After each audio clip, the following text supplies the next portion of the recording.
Alrighty. I think we're rocking and rolling now. Okay, who am I sitting here with today? You're sitting with Ruth McGinnis. Alright. It's a beautiful day today out there. It's March 3rd today. It's about 50 some degrees out. The birds are chirping, the sun's shining. And it dawned on me, Nana, I've never really had a good opportunity to sit down with you and talk to you about your life one-on-one, so I was hoping maybe today we could do that. And on that note, we'll just take it from the top here. So, where were you born? I was born on a farm in Jasper County, Iowa. Okay, when was that? March 27th, 1927. Now, there's some debate with your birthday, isn't there? About what day exactly it is. Oh, absolutely. I would say most of my life I celebrated it on the 26th, and then I was going to Jamaica, and they wanted your birth certificate, and I went to the county and got it, and suddenly realized it said March 27th, and I'm quite sure what happened was the doctor probably came to deliver me at 5 o'clock on the 26th, but he was from Collins, which was in Story County, and then he would have to go down to Newton, Jasper County, to file all this. So I kind of figure after getting the birth certificate that he went down the next day, Yeah. and filed it and showed it as the 27th. So I don't need two birthdays, but I do feel like I have them. Yeah, absolutely. That must have been an interesting experience, to say the least. It was a surprise. Yeah, I bet it was. Yeah. So tell me about what your childhood was like. Well, I'm one of 9 children, always raised on a farm, and my recollection is it was lots of fun. Always somebody to play with, somebody to argue with, somebody to stand up for you. And as a child, that's primarily it. I was taught to work very, very young, as we all were, but my mother and father had 4 boys before my older sister was born, and then me, so we really were kind of recruited to work in the kitchen and as well as garden and whatever, so it was a busy life. Yeah, I can imagine. Of those relatives, did you have a particular favorite? No, not particularly. Do you mean in my family? Yeah, sure. Of your brothers and sisters. My older sister and I were very close. Is that right? She was 2.5 years older, and I just remember that. Well, still do all the good times we had together, and yeah, that's about. Having older brothers, it was a teasing and a bossing, let's say, of the younger ones, but nothing out of the ordinary. Just a really happy family. We all had horses that we rode, and that was one of our really fun pastimes, was to saddle up a horse and go several miles and back wherever we might go. We didn't have bicycles. Actually, being on the farm, I can't remember ever getting to really go any place very much other than to church, which was a mandatory thing. And then as we got older into the teens, we learned to drive a car and that type of thing.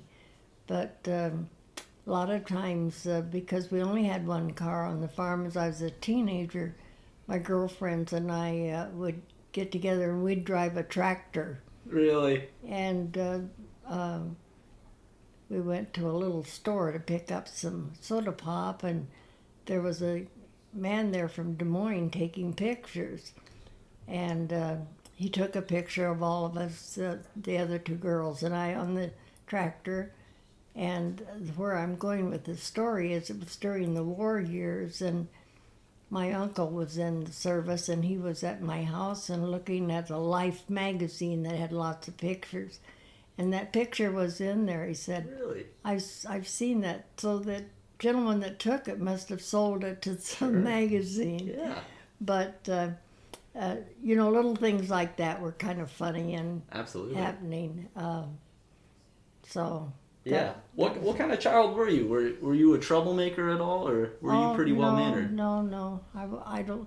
Well, I probably was to a certain extent, but not Yeah. really. I don't know, when you're raised in a big family like that, everybody has to get along. Mm-hmm. You know, you have your arguments and your rebellions, but nothing. I don't think I was a difficult child. That's good. Yeah. I imagine with 9 kids. Yeah, I think I was. Yeah. Yeah, it's probably tough to manage Well, all I of had that. I had a younger brother who was nearer my age, actually, about a year and a half apart, and he and I used to do a lot of things. So, and then I had 2 sisters that were born after that. So, you know, in a big family like that, it's a community, actually. Sure, absolutely. Yeah. So tell me about your parents a little bit. I don't know much about them at all. How did they meet? What's their story? I'm not sure. Well, I think how they met was, I guess back in the day of them being teenagers, they had what they called box socials, and what that was, the girls would make up a meal and have it in a box and then decorate the box. Sounds kind of strange, but apparently they'd have all the guys that were invited and these girls, and the guys then just chose a box. And I think my dad chose my mother's box, and that's how they got acquainted. That's so fun. And yes, and my dad was from quite a prominent farm family. His or my ancestors had come from England, and they got into banking as well as farming, and it was just a successful family. Oh, good. My mother was raised with 5 children, I think, 5 or total of 5 in her family, and but maybe more. I kind of forget, but both of them came from fairly good-sized families. Mm-hmm. So having a big family wasn't, unusual or. I was gonna say that was kind of the norm back then, wasn't it? With as Well, many quite a bit, farms, yeah. You needed help out there, Yes. so it kind of served a purpose. What would have been a perfect day for you back when you were a child? Well, as a child, I think, you're just thinking of going out and playing. As soon as you got old enough, maybe 10 or 12, ready to kind of help, you were put to work more. Yeah. And it might be minor tasks, or we always had huge gardens, and we were recruited to do the harvesting of them and planting, and it seemed like there was always something to do, so that if you had playtime, it was really important. It was fun, and because there was always something that had to be done. And So the playtime was very valuable. yeah, to you guys. playtime was and like I said, up until the time you got about 10 or 12, it was all playtime. But then Yeah. after that, it was work. Sure. So where did you go to school? I went first to a country school, which was a mile away, and we had to walk back and forth. I remember I used to get terrible leg aches. And then we moved to another farm where we were in a school district where they bused you to school. Nice. So that was nice, and I completed my high school education there, and I played a lot of basketball. In fact, the high school basketball team was during the war, and we couldn't get a coach.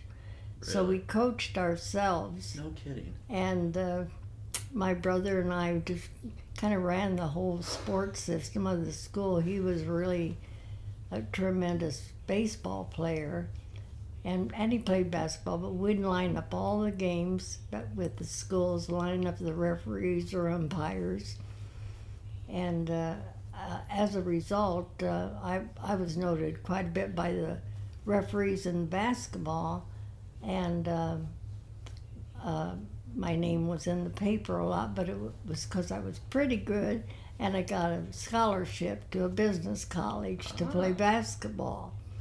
So that's really how I ended up kind of like in the business world. That was going to be my next question. Yeah. So you did play ball throughout college?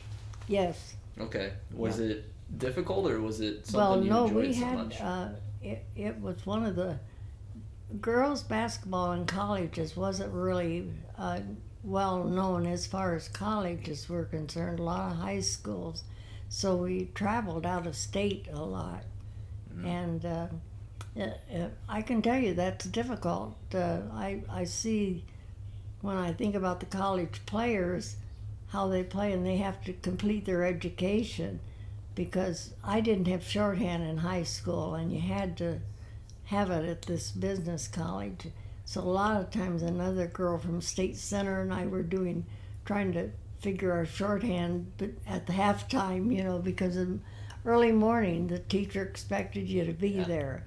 So it was, but it was a real experience.꯫ We had to travel by car because it was still during, actually when I started college, war just ended.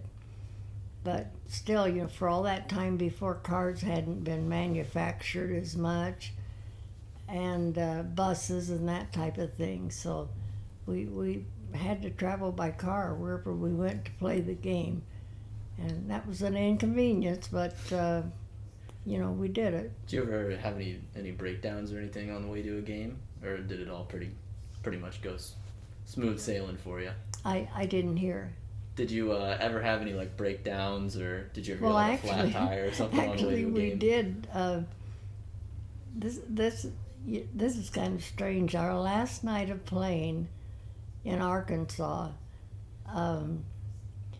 the coach said, "Everybody come down to the bar." Well, I was just 18, and I was just taught, you don't touch liquor, oh no.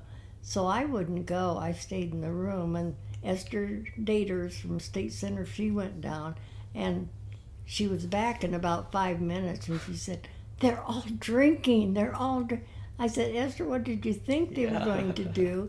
Well, as a result, the next day when we left, we'd driven several miles. Now we're coming back to Des Moines, and the hood of the car I was in suddenly came loose and blew up or something. But after we got that fixed, then the young man that was driving, because he was also a student at AIB, but he'd been in the service, so he was a little older. And so he said to me, "You drive." So here I'm driving all the basketball players back to Des Moines. It was kind of funny, but when you went out with cars, you never knew if they were going to stand up or break down. That's the tough part with them, isn't it? I imagine back then the reliability on them was a little bit dodgier too, as well. So it's amazing you pulled that one off. What did you study in college? I took a business course, which was shorthand, typing, accounting, everything that you'd need in an office. Okay.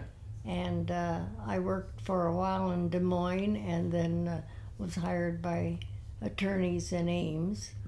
And that was, I enjoyed it. I really learned a lot in the office, and the things that went on. So. Yeah.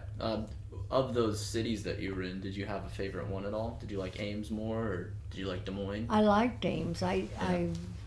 Des Moines at that time was very dirty. Really?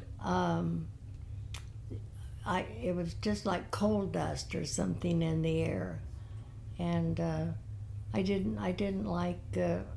didn't like Des Moines that well. I did like Ames, and I think maybe because it was a college town and it was just a little cleaner, more people my age around. Yeah, it's amazing to see Des Moines now, what it's turned into. I didn't hear. It's amazing to see Des Moines now, what it's turned Oh, into. Des Moines is a lovely city It now. really is. It Last is. time I was visiting there, I was really impressed by it. Yeah, it's a beautiful city It now. is. It really and is. it has expanded, and yes. And I've only been to Ames a handful of times. But I liked that place as well too. My friends went to college there, so I got to visit them a handful of times. It was a nice city, but I always like Iowa City a little bit more personally. Right. So, were there any particular teachers that you liked in college? Did you have any favorite ones that? Well, I'd say the fact that I played basketball took up a lot of time. There wasn't time really to do anything else. If you were leaving, a lot of times, see, we played the best high school teams just for an exhibition game. So, you'd have to be ready to leave late afternoon. A lot of times we didn't get back into town from somewhere, until midnight or so. You had to be up early in the morning to get to school and study in between. So, Yeah. and you have to remember that the war had just ended, and we had a tremendous influx of young men going to AIB because they wanted to learn accounting, and the school was packed. So it wasn't a time all those years of being able to do anything like you do today. A lot of the dances and Sure. There were movies, but it was limited as far as your fun time. Great. So when you graduated, what was the first job you got out of college? Well, I just worked for one of the insurance companies for a while in Des Moines, Mm-hmm. but I had the chance to work for these attorneys, and they were well known, and I really did enjoy it. I learned a lot. The one attorney wanted me to go back to college and go to law school and even get my degree because he felt like I had such a sense of, doing a lot of the briefs and this type of thing. Sure. And it was an interesting time. What lessons do you think you pulled from that line of work? What do you think you pulled out of that into your personal life? What I pull out of what? What kind of lessons do you think you learned from that line of work? Well, fortunately, I was raised to work, and I found that the harder you do work, if you're for a good company, you are rewarded. And I always felt like I was a success whatever job I might have. Yeah. So. And so you enjoyed that a lot then. That line of work was I definitely. do actually. I did. I enjoy. I would always want a job where I was very busy, rather than to not have that. And if you have the ability to learn while you're in a job, that's good. Absolutely. Yeah. Absolutely. So let's move on to the love life a little bit. How did you meet Grandpa? I met him through the law office. Yeah.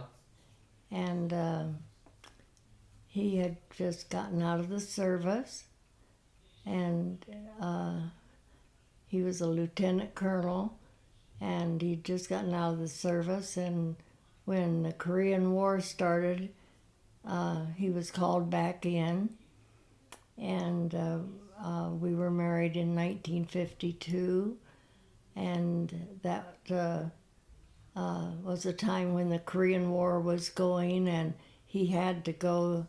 They took him to Korea, but his first orders were the Far East Command, and we were hoping that it would be Japan because I would get to go over, but he went to Korea, and he was an inspector general of the 45th Division over there, which was a National Guard outfit, and because he had been just recalled again, they could only keep, for instance, 6 months in Korea in the war zone, and then they had to come back. And I think his recruitment for this period of time for the war was only about 18 months to 2 years. That's when they recruited the officers and this type of thing. So while I was in Chicago, I was working in there for Fifth Army, and kind of enjoyed Chicago. Wouldn't want to live there my whole life, but enjoyed it. And then when he went to Korea, I just came back and stayed with my folks and found a job in Des Moines, again just for the interim period. Sure. So.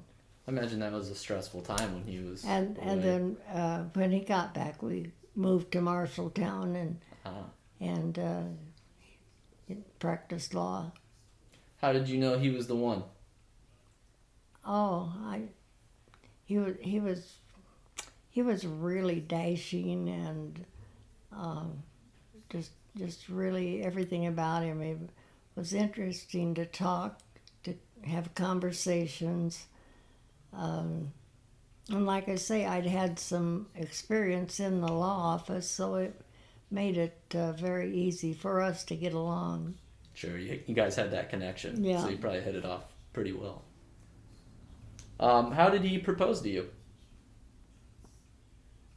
It's kind of like he just told me. Is that right? Yeah. Yeah, it seemed like more he was like a commanding officer, I guess. Yeah. I was recruited, and that was it, and I was in favor. I love it. That's hilarious. So, what would you say was the most difficult period of that marriage? Was it when he was shipped off?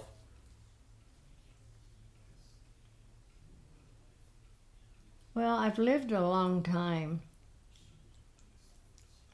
I will go living like a normal childhood till World War II started.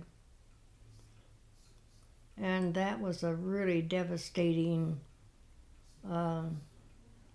war. It just took all the young men. Gradually, you'd hear of another family having 2 sons go, and many times it'd be someone you knew very well that had been killed in action. And it was a time of rationing and government really taking all the men. The women went to work in the war plants, and there was rationing of everything. On the farm, we were pretty well off because the farmers were needed to produce the food. So we had maybe more gasoline for a car, and being on the farm, you had your own butter and things like that, which were rationed. You can't believe it. It was rationed. Sugar, flour, everything. And you learned to live with it. You had ration books, which if you needed something, you took that book and you could get a few of those things that were hard to get with that, and that would be it for the week, maybe. I had a brother and sister, both in the Navy, and it was a hard time. I was a teenager, and I think as a teenager, I was 14 and 15.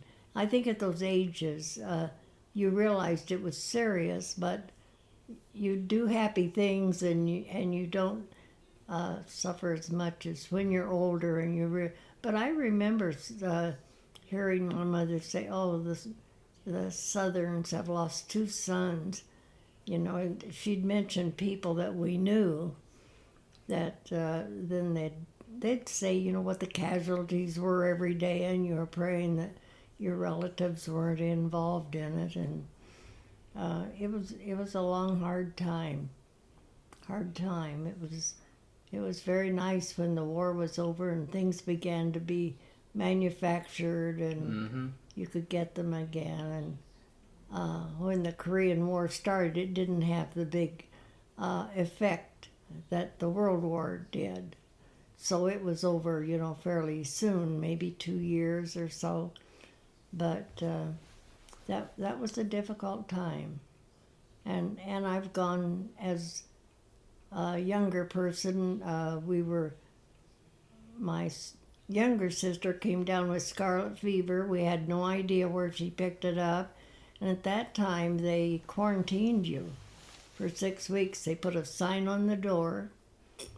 And my older brothers went to live with somebody else because they had to do the farming and do some running. So that they wouldn't live there, they had to live with someone else. And then when my sister Alice, she was little, was getting over it, I got scarlet fever. So there we were quarantined again.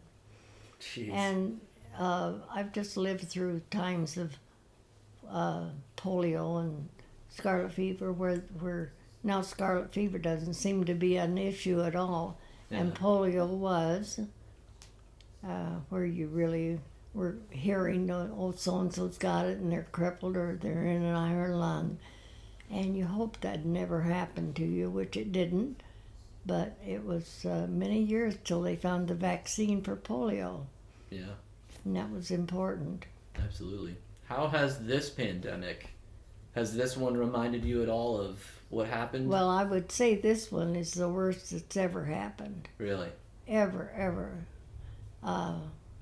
The amount of people that have either died or been hurt by it, and then this has just been terrible for the nation, and then other nations to hear about it. Absolutely. So I would say this is a real calamity. Absolutely. When polio and scarlet fever and all those things were going around, how was information spread about them? Was it just kind of word of mouth? Well, that's the thing. We have no idea how my younger sister picked it up because we were never out and as a result, that was in the winter. Mm-hmm. And you just never were out socially other than going to church, and nobody else had it in the community, so it's kind of strange where she might have picked that up. Yeah. The polio, they didn't know what caused it. My mother wouldn't let us go to the close by town to swim at a swimming pool because she felt like that was spreading it. Yeah. And they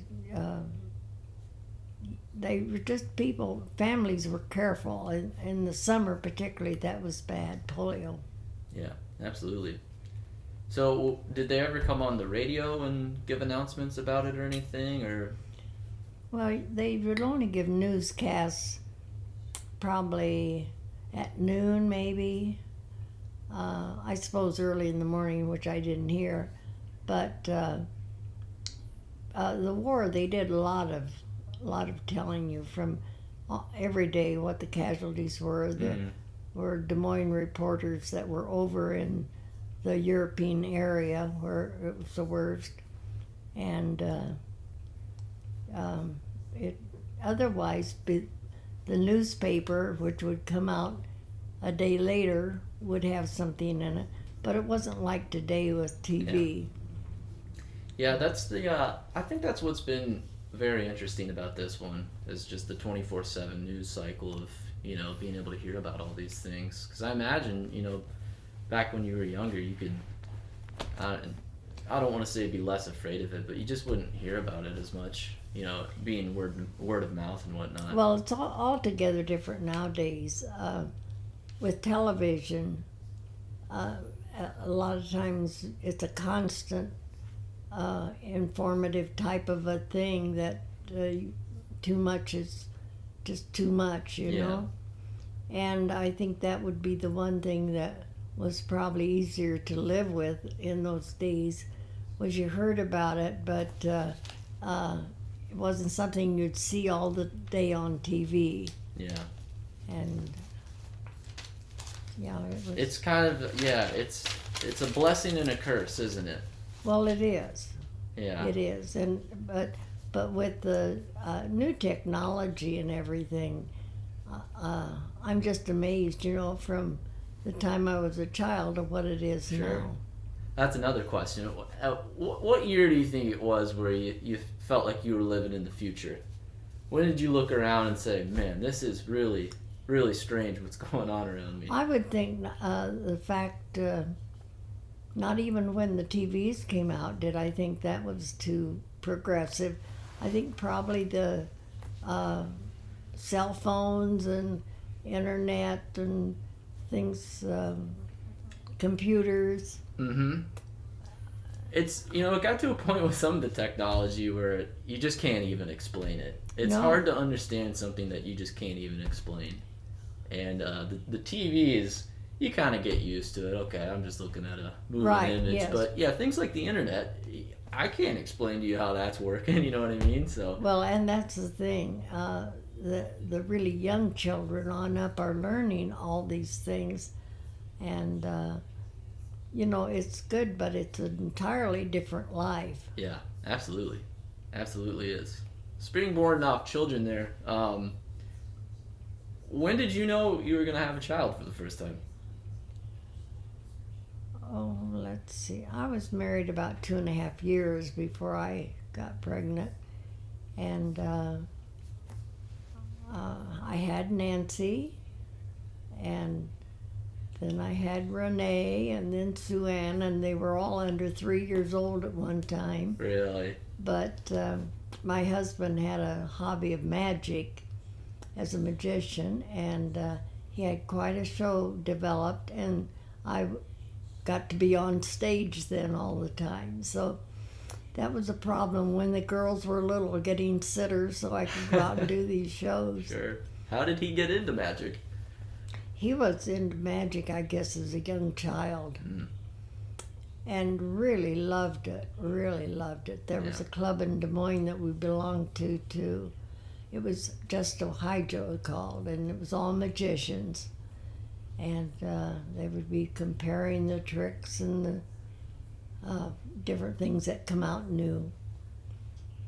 He developed a lot of his own tricks, didn't he? Right. That's right. kind of just naturally what you did. You didn't really have It tutorials. was, yeah, and we would go all over Iowa. We were extremely busy in the spring, and starting in November with Christmas parties. Yeah. And we did those. We taped a couple TV shows in Des Moines. That Really? was fun, yeah. Now, were those events you would get paid for those events? Oh, yes, Nice. yes. So that was fun, and you made a little money on the Right. side doing it. Yeah, that's right. So with the girls being in it, you integrated my mom, Aunt Renee, and Aunt Sue into it. How old were they when they started getting involved in that? Well, I was involved with him with the magic shows before they were ever born. Yeah. And really continued right up till he died. We did magic.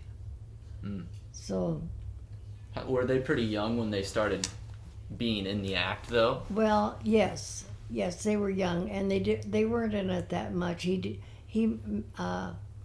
developed a Chinese act, which had a big backdrop, and we were in costume, and we did use them for that. There was one time when I think it was Sue Ann was about a year old. She might have been 2, but she had developed a fever where she kind of had spasms, and we had a show booked for Eldora for I'm not sure it was a training school, but no, it was something with the Boy Scouts up there. And Sue had a high fever that day, and then as my husband was shaving and getting ready, I said, I don't think I should go because she may go into one of these. And so he said, I'll have to redo my show because I'm used to doing it with you. And I said, well, what about taking Nancy? So he did, because it was for Boy Scouts, and he thought that would work in. Yeah. So when he got back, I said, well, how did it go? And he said, honey, she mimicked you all the way. Every time she came on stage, which was kind of cute because she Yeah. was pretty young. Definitely. Well, do you remember the first time you ever went on stage with him? Well, well, after he got out of Korea, he didn't do magic in the service. But after he got out of Korea, we started right away Really? because people had known that, known about him. So there was a demand for him. And so, yeah, we started immediately. It's one of the things when he died I really missed because it was, occasionally I'd get the phone calls of Yeah. far off places that hadn't realized he'd died, and just the many years that we'd been doing it. As that season would roll around, I would just feel like it's more Something's lonely, missing. more Yeah. missed it. Yeah. Did you find it pretty natural being on stage with Yes, playing I did. basketball? Yes, Yeah. I struggle with it sometimes. Speaking in front of people or DJing in Iowa City, which I did a little bit of. I think once you get going with it, though, you really do. the more you do it, yes. You really do learn to love Yeah. it. It's a unique feeling being up there. Everybody's kind of watching you. Right. It's a lot of fun though. What was Mom like as a child? What was Nancy like as a child? Well, she was just ordinary child, I would say. Probably more, I don't know. Renee was more silent, like she was more outgoing. Nancy was maybe a little more outgoing. But I think they were just normal children. Aunt Sue as well. Yes, All just normal. yes, I think so. How did parenting change you as a person? How did what? How did parenting change you as a person? Well, since I was raised in a big family, I don't think it changed me as a person at all. Like I said, I had 3 children under 3, and we did not have disposable diapers or automatic washers too much. There was a lot of hard work to it. So as a result, being raised in a big family, I was able to handle all that. Yeah. Yes. So you could handle what those 3 were throwing at you. Yes. You probably thought this was easy, huh? Busy, yes. Very fun. Do you remember any of them leaving home for the last time, going off to college or anything? Yes, I remember Nancy going to Iowa City. I had property down there, and one of the apartments was going to be free, and she spent part of the summer that she was going to school down there fixing up that apartment. And I remember her going to college there, and then the very next year, Renee graduated from high school and went. And I still had Sue at home, so that wasn't that lonely. But a year and a half later, she left, and that was quite an adjustment. Yeah, I bet. Formerly, I was not working at that time. Trying to think. I take it back. I was working. I started working in an insurance office when my husband died. And I got my insurance license and worked with the man I worked with. And I guess you'd say that helped a lot. If the girls left, at least I had work every day. Sure. But it was very, very different having all 3 of them there. And, when the proms were in high school, we were going all over to find a prom dress and being so involved in girls being in high school. Yeah. So... Yeah. How did we fall into the property in Iowa City? How did you come across that? Well, my husband owned it, Is that right? and he fortunately left it to me that, he didn't say it had to be sold or anything, which was very good because I had so many people that did want to buy it at the time, and I was in real estate at the time I got the property, and I decided I would try to manage the apartments on my own. There were 2 duplexes. And as I went down there more and more, I realized I could make as good a living managing it as I was just going to work every day, and I enjoyed it. I really loved it. So as a result, I then decided to develop the parking lot, which I was doing it and it wasn't zoned for that. Oh, yeah. And so I had to kind of fight with the city for a year. But the whole thing was really very, very interesting and exciting, and I enjoyed it. So we've just kept it, and it's been a good investment. Absolutely has. Yeah. It's certainly a second home to me. Iowa City has always been a home away from home for me, and Yeah, I think it always will it be. is for all you kids here. yeah, it's fun to know that, you know, Mike went there, Matt went there, just in the same way Right. Mom and Renee did. And yeah, it's Yes, with Mike and Matt, who I really kind of took care of for so long. We were in Iowa City all the time. I'd take them with me, and I think they got to know the college and that type of thing, so they felt more at home going to college, leaving home and going. Yeah. Absolutely. Yeah, and like you said, it kind of felt like home away from home. Oh, totally. I mean, for as long as I can remember, we've been going there. Yes, you have. Yeah. Yes, you ever- have. Ever You- since I was, a small yeah, guy. that's right. Yeah. When did you start the parking up? When did you guys realize that you could start doing that?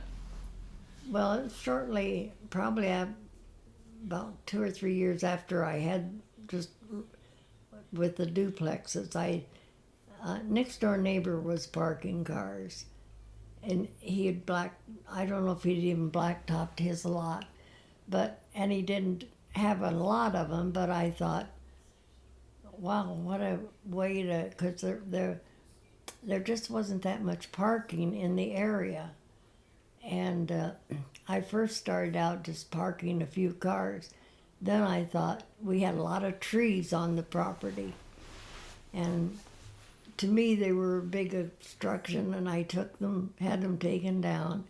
And then the parking lot was just gravel for quite a while.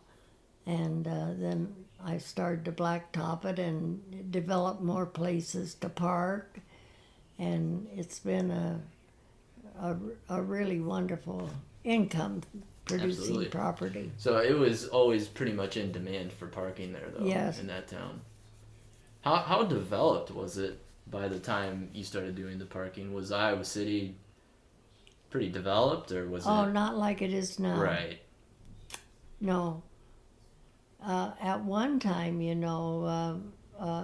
there was very little of the hospital or anything on this side of the river to the west of the river, and it just really grew. The dental building and the hospitals expanding, big parking lots that belong to the university. And then just the city as it is has expanded. Yeah, it seems like every time I go there now, it just keeps growing more and more. It just keeps spreading out quite a I bit. hardly recognize the east side. Yeah, no, absolutely. Yeah, when you go downtown too, it seems like there's a new big old skyscraper going up or something too. I noticed the housing down there as well. There's a lot more housing units going up. You wonder, just why they need so much housing. Yeah. And why people would want to live right downtown, I don't know, but they've put up a lot of buildings. Yeah, it's a happening place for sure. I think the people would have a lot of fun down there. It's cool. Being down there is cool. It's something I've missed this year. It's to your point about missing magic when it was gone. Not being able to go and park this year has been Right. kind of a hole in the last year that I've felt. There's something just fun and exciting about tailgating and football Yes. season. Yeah, the sports times are just kind of really fun. Everybody's enjoying it, and Yeah. yeah, it's Okay, so I've only got a few more questions for you here. I've got a few closers. What would you say is the most important life lesson you've ever learned? I'd say probably learning to work is the best thing anyone could do. As a child, to have duties and